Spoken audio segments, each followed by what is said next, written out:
Here is the world on water for December 13, and in the last 7 days we've had reports on how the local bushfires in Sydney forced the cancellation of the CYCA Grinders Coffee SOLAS Big Boat Challenge race on Sydney Harbour.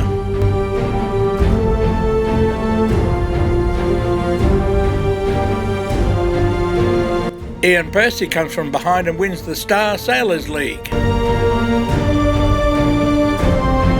More than 20 of Australia's most famous classic yachts contested the Sydney Harbour Classic Yacht Regatta. Richard Palmer's British Jangada was presented with the RORC Transatlantic Trophy in Grenada at a ceremony prize giving. And finally, we talked to author Rob Mundle, who has written a book on the 75 years of the Rolex Sydney Hobart Yacht Race, and he has a great number of good stories. Now, over to a smoky Sydney and the CYCA.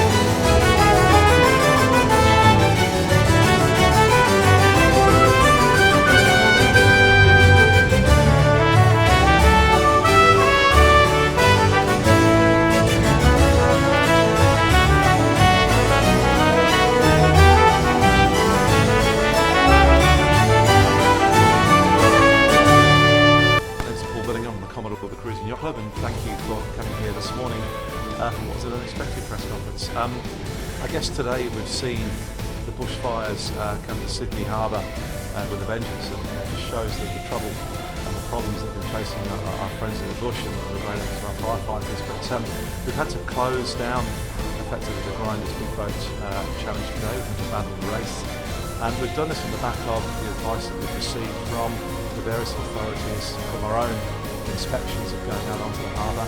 We had a boat out there about half an hour ago, and the visibility was 1 nautical mile at that point in time. And the view was the safety of our competitors, but more importantly the spectator craft out there. It would be irresponsible for us to run the race today. So we've made the difficult decision to abandon the race, which was going to be a spectacular race with 6 of the best and fastest boats in the world out there racing around Sydney Harbour. But there's a responsibility on us as the organising authority to do the right thing and to make sure safety is at the forefront. So that's the decision we've made. We did look at whether we could postpone the race. There is a small southerly change due in about the next 2 or 3 hours, but it's not enough to clear the smoke in any particular hurry.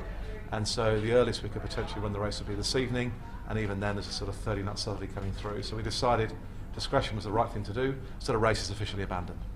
And our thanks to CYC Commodore Paul Billingham explaining the situation, and Olivia and Peter, as Paul explained it, it's all down to safety for the competitors, for the spectators, and for also other craft on the harbour. But these are very dangerous, treacherous conditions, and the Cruising Yacht Club of Australia was left with no choice.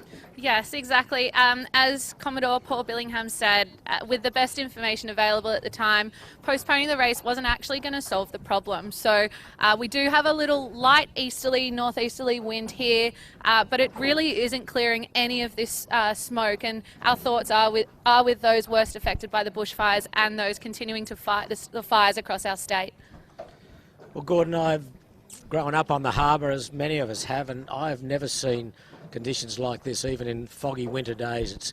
It's real pea super with this smoke haze, and the club really had no other alternative but to abandon the race. It's disappointing, I know, but there's certainly more days to go sailing, but it's really, really thick. You know, if you're on one side of the harbour, you just cannot see the other side of the harbour, and obviously the safety considerations have got to come into play. And Olivia, it's also a health factor as well.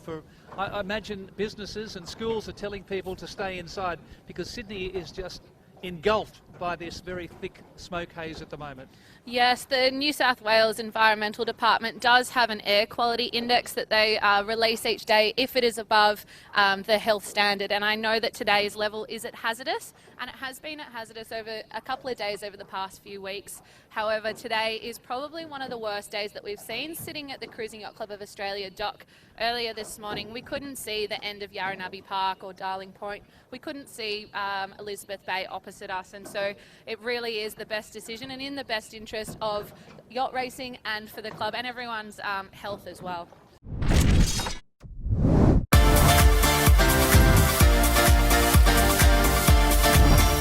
With over half the fleet eliminated, the top 10 teams docked out for the final phase of racing. With a $200,000 prize purse now up for grabs, the sailors had their eyes set on the trophy and their chance to battle for the 2019 SSL Finals title. The quarterfinals got underway with Henrik Haddad and Henry Boning grabbing a great start at the pin. However, taking the right-hand side of the upwind, Chiavarini and Weiss with Rohart and Ponso battled hard for the lead at Mark 1. Chiavarini and Weiss continued to extend their lead on the downwind, leading at the bottom mark. Rounding close together, Percy and Ekstrom ended up copping a penalty, not giving Mahonen and Kushner enough room at the mark. The Brazilian duo soon felt the pressure, losing the all-important 5th spot to Percy and Ekstrom. Chiavarini and Weiss sailed away to win the quarterfinals, booking a spot in the semis. Also joining them was Rohart and Ponso and Percy and Ekstrom. Sneaking the final spot was Haddad and Boning right on the line. 8 then became 6, with Negri and Clean now ready to fire in the semi-finals. Haddad and Boning ended up being caught OCS by the veteran Percy and Ekstrom on the start. With the right side paying big, Rohart and Ponso cashed in big, leading a long way at Mark 1, and sailed away with no pressure to grab a big win and spot in the finals. Behind them, the battle resumed for the last 2 spots in the finals. Mellerby and Revkin battled hard with Chiavarini and Weiss to take second, and with a huge downwind leg, Percy and Ekstrom booked the last spot in the finals. The final 4 now remained, all previous and current Star World champions. Lining up for the start, Percy and Ekstrom bagged the pin end and punched out to an early advantage. At the top, however, it was Mellerby and Revkin in the lead at Mark 1, with Rohart and Ponso chasing in second. At the bottom mark, Mellerby and Revkin held a slim lead, but chased hard by Rohart and Ponso, Percy and Ekstrom. The 3 teams jockeyed hard around the remaining legs. Coming down to the finish, it was neck and neck between the 3, crossing the line almost simultaneously. The race committee soon confirmed that Percy and Ekstrom would be the 2019 Star Sailors League Finals champions. Well, actually, we had no idea. So we were moping it for a while, and then when someone told us, and it was so good. It's fantastic to win, especially with Ian, and especially in this boat. Considering the history of it and what they, all the success they had, and it's super special. It was really exciting. I mean, it must have been 3 boats within a metre, and that's what it's all about here. Brilliant. In the conditions like today, it really helps when you're good friends and you just, you take the rough with the smooth and you just keep plugging, and then sometimes it works out like it did for us today. Overall, fantastic, brilliant place to be at this time of year, and such a fantastic event, such a nice warm feel to it. It has been an unforgettable week here in Nassau, full of intense down-to-the-wire action. We welcome you back in 2020 for more Star Sailors League.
absolutely. I exceeded all our expectations. Great start to the season. I mean, the competition out there certainly gave us a run for our money. You know, Childhood at one point was doing 20 knots. We just thought we could never match that. Pata Negra were doing 12 knots, and we just, yeah, bring it on. But no, great fun, good. Yeah, raced hard all the way to the end. It's just the persistence and perseverance, and we got into a watch system 3 hours on, 3 hours off pretty early on. Managed to keep that going. At times we were using the pilot, at times we were hand steering, and it was just being able to keep going for 3 hours. It's hard work, but pays off. And what's it like to be here in Grenada? Absolutely fabulous. We were here 2 years ago. It's great to be back again, and we're looking forward to celebrating over the next few days.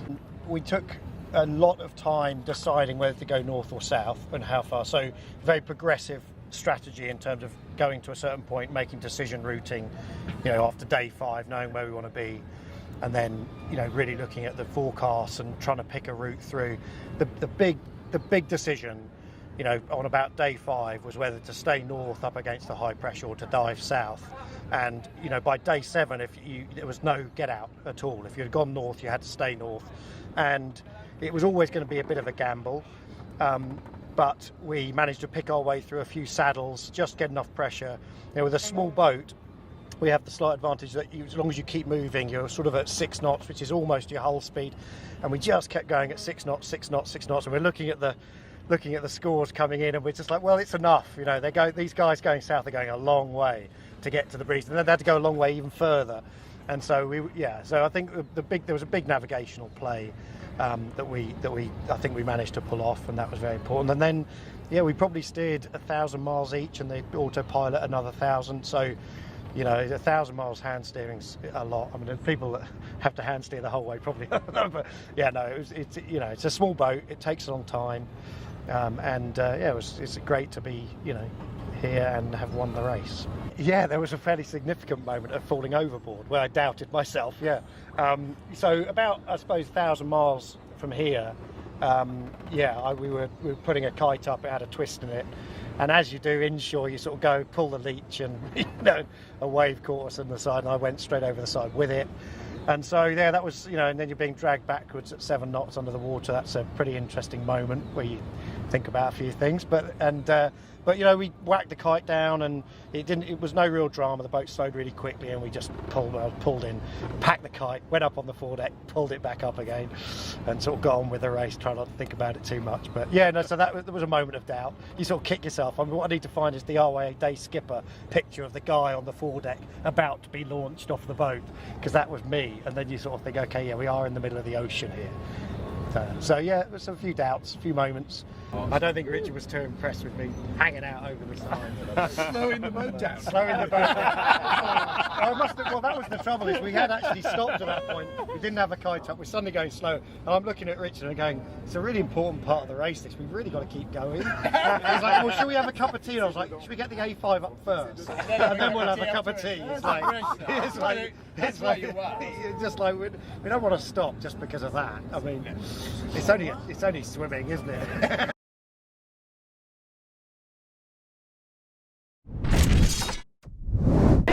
Well, it's December, it's 2019.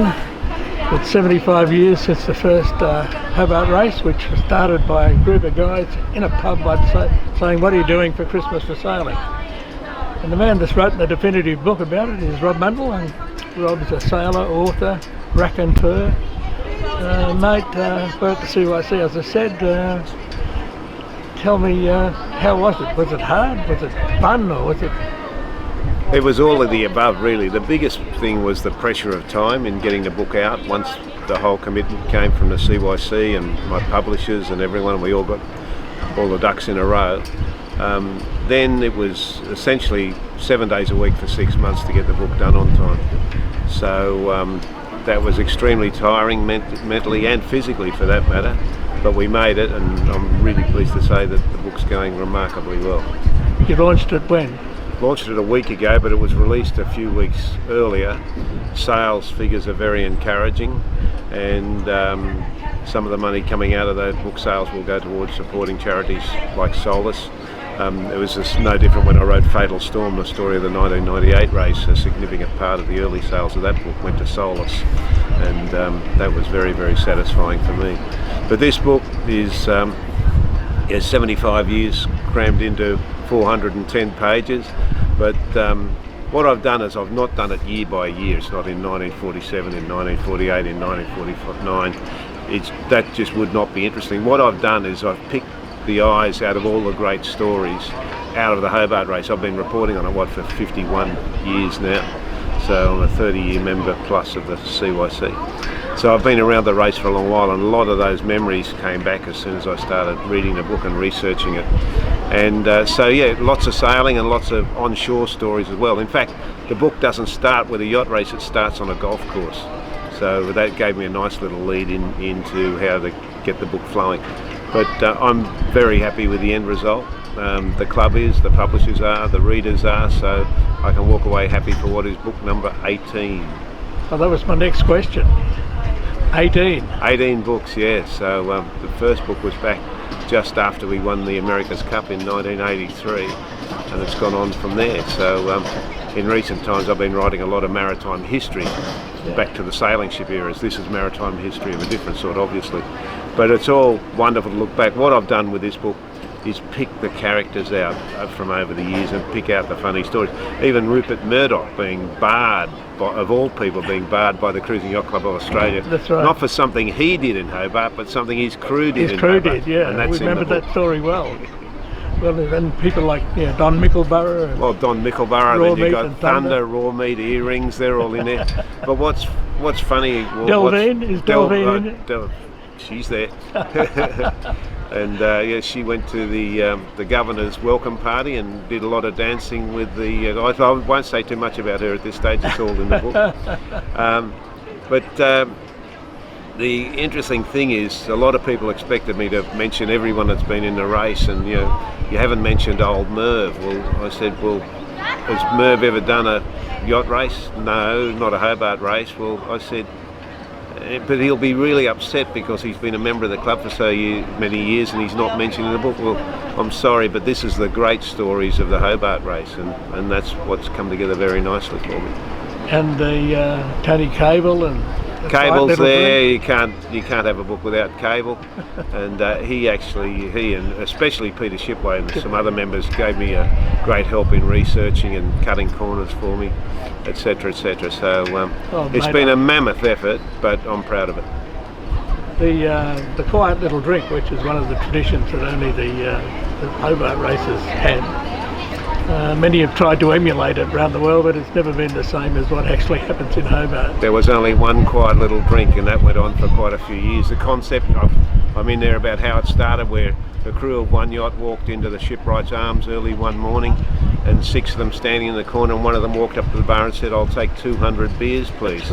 And the barman just about dropped dead, and he said, "I've got to go and ask my boss about this." And the boss came out, the guy who owned the hotel, and he said, "I have never in all my born days had anyone order 200 beers, who's going to drink it?" The guy pointed over the corner, and there's the crew, the 6 guys standing in the corner there, shook his head in disbelief, and by that afternoon you could not move inside the Shipwright Arms, and thousands of glasses of beer were going down, and it went on every year, and it was a very worthy effort because they raised a lot of money for junior sailing programs. I look forward to getting. Whereabouts can we buy it? In just about any bookstore in Australia. Mm-hmm. And what about overseas? Because we're international. It'll go international. Well, you can get it online as well. Yeah. And here at the Cruising Yacht Club of Australia, great Christmas present. Mate, yeah, I'm certainly going to get my copy, and fantastic. I'm glad that you've done it. It certainly deserves it. And I look forward to seeing what you're going to do next. Thanks a lot.